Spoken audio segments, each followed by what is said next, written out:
Welcome to Chris Parking Shooting Sports. This rifle arrived with me yesterday pretty much as you see it. The only thing I've put on it is a bipod. It's come mounted with a Steiner scope, it's got Burris rings on it. I've also got a Stallon moderator for it.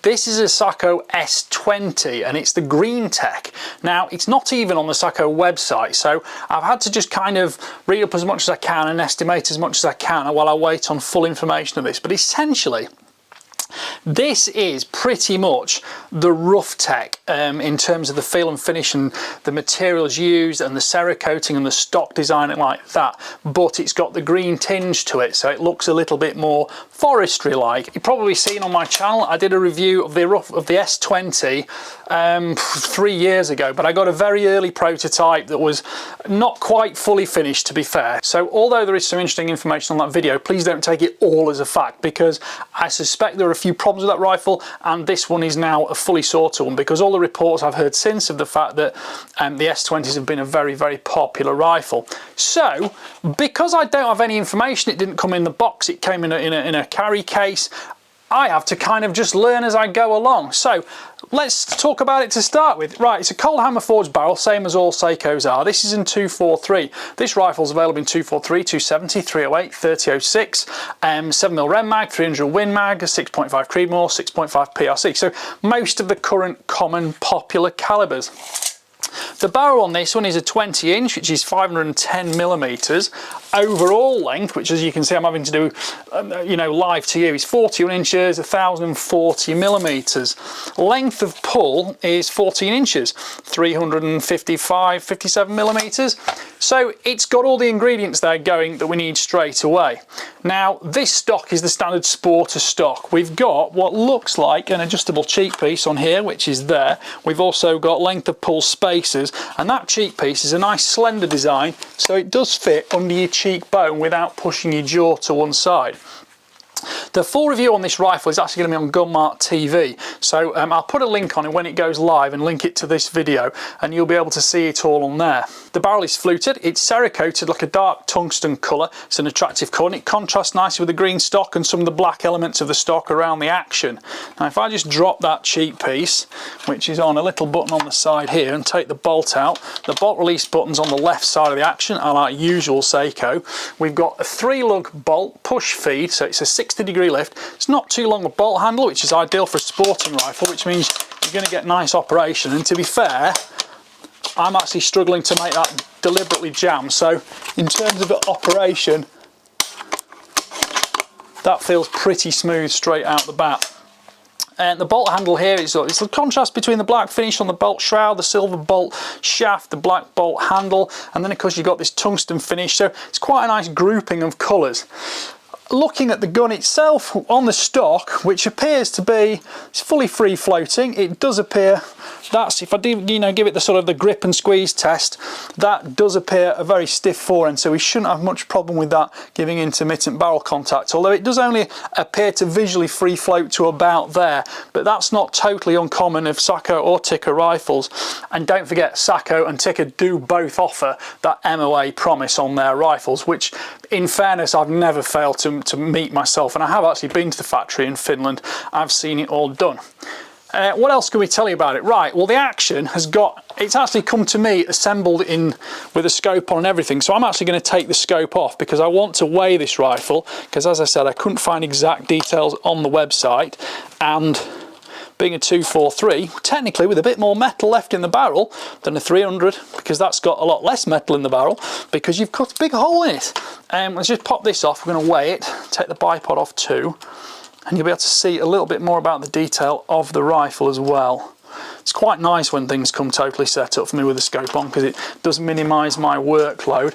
So that's the Steiner scope, that's the Stallon moderator.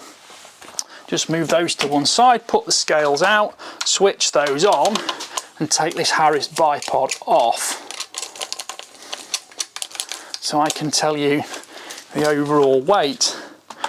So overall weight is £7, 14 ounces, which in my preferred metric units is 3,581 grams, which is, you know, it's on the higher side for a sporting rifle, but you do pay for the, you do pay that as the price for a lot more rigidity and strength in the stock and components. It certainly comes to the shoulder nicely. The trigger does feel very crisp on it, and Sako triggers are very rarely disappointing. They do offer some adjustability on them as well. That will all be covered in the full review. So I'll just pop those scales to one side. Out of interest, I wonder what that trigger weighs as it's been delivered. Just switch this on. Put it in grams to start with. Nice steady squeeze. That's coming in at 1,201 grams, so that is 42 ounces. I'll just put this bipod back on just so that I can leave the gun a little bit more stable on the bench and a bit more visual to you. The rough tech finish, or green tech in this case, it's very heavily stippled, so you do get a nice feel for it. And of course with tungsten Cerakote and that too, you're never really going to have corrosion issues with this rifle. You can of course see on top here we've got the two Picatinny mounts, so that makes putting a scope on super easy, and those are machined as part of the steel action. I believe it's a stainless steel action, stainless steel barrel, but I'll have to wait for further clarification on that. But of course with Cerakote on top, it's going to be super tough and super durable, because stainless effectively only stains less. It's not totally impervious to corrosion. Just flip this over and have a look at the magazine system. There's a button on the front of the mag that allows it to drop out. That would appear that there's no separate bottom metal, and the magazine is part of, or the magazine well is part of the stock. And we've also got an aluminium bedding block within there as well, which fits the action into it. That's a single column magazine, so it looks like it loads from the front and they'll slot in, but again we'll see that on the full test, see how well it works. Let's move that out the way a little bit. Other factors, we've obviously got a bipod stud at the front which take a sling as well, and there are also two QR sling studs either side at the front, and they are copied on the back. That's a really nice feature, to be honest, because on a stalking rifle, or a rifle you're going to be carrying a lot, it's so much nicer when you can put it on like a biathlon style sling and carry it flat to your back. It just frees up your hands, frees up your shoulders, and although carrying a rifle on one shoulder is not a huge problem, it is a lot nicer when you can just have it on your back flat and you just never really have to even think about it. Never wants to fall away, nothing like that. So it's a thumbhole stock. It is a right-handed thumbhole stock though, because you can see shape here. It's got an inlaid rubber grip plate there. There's one at the front here, and of course, let's just feel how that's actually not bad left-handed, to be fair, if you've got to use one left-handed as a backup. But again, it's not something you're going to want to buy as a left-handed shooter. Left side bolt release catch there. There's not really a huge amount to say otherwise on the stock, because Sakos are an inherently good manufactured rifle. I don't really have issues with them. The only issue I really had on the first one I had was the magazine didn't feed very well, but I can feel immediately that they've changed the design slightly, or the tolerances, because that now clicks in and out easily, whereas the one I had was quite a tight squeeze to get that in, and I think it was just nipping the magazine a little bit. So I'm glad to see that that's come through the prototype stages and we've now got the full working model. The rifle is somewhat modular. You can change the stocks on them a little bit. It's not quite as straightforward as I remember it being advertised as. And to be fair, I think most people are going to want to buy the rifle the way they're going to use it. It's only ever going to be a light barrel rifle. It's never going to be a heavy barrel rifle. So do you want a heavy stock for it? I think this one seems to suit it quite well as a sporting rifle. And it's certainly very pointable. And I do like that cheek piece design with the slimmer width there to mean it's going to, you know, go under your cheekbone, as I said, and not affect your jaw. I'm just going to pop this scope back on. I think it was about there. Just snip this up just to keep it in position so it looks all fairly authentic. This barrel's screw cut at the muzzle, 5/8 by 24, and I've been supplied a moderator for it, so I'll be putting that on. I'll just snip this so it looks all right on screen for you now. Got a thread cap here, spin that off there. This is all Cerakoted too, but of course the thread cap off, you can see it's a stainless steel barrel underneath. And I'll just very carefully put that on, just locate it, And there we go, and that will screw in place. Being a 5/8/24, it's a nice fine pitch thread. You'll not have any problems with that coming loose in use.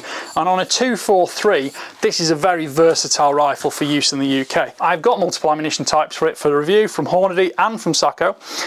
Some of the Sako ammunition I've got is actually non-toxic 80 grain, which in 243 opens up some opportunities.